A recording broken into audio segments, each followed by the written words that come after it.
श्री गणेशाच्या प्राणप्रतिष्ठेची पूजा आणि विसर्जनापूर्वी करावयाची उत्तर पूजा अशा दोन्ही पूजा यामध्ये आहेत.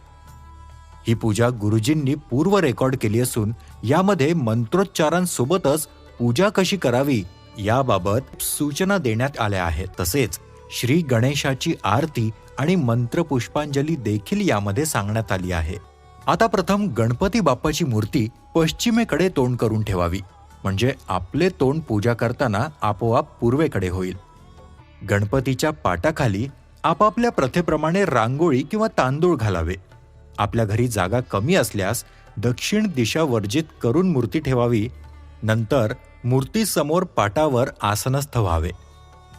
गणपतीसमोर देठ देवाकडे करून पानांचे 5 विडे ठेवावे व त्यावर सुटे नाणे व सुपारी ठेवावी आणि बाजूला 1 विडा नारळ स्वतंत्र ठेवावे.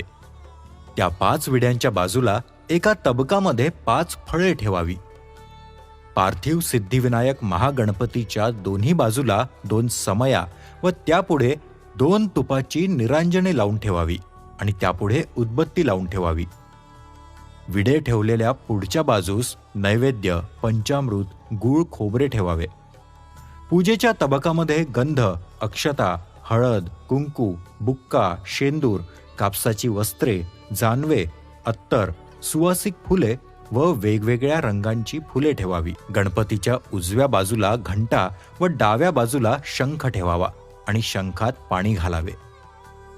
पूजा करताना धोतर किंवा सोहळे नेसावे.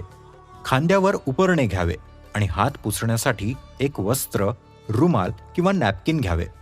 पूजा आरंभ करण्यापूर्वी घरातील वडीलधारी मंडळी आणि पुरोहित यांना नमस्कार करून त्यांचे आशीर्वाद घ्यावेत. पूजा आरंभ करण्याआधी शक्य झाल्यास शंखनाद करावा. चला तर मग सुरू करूया श्री पार्थिव महागणपती पूजेला.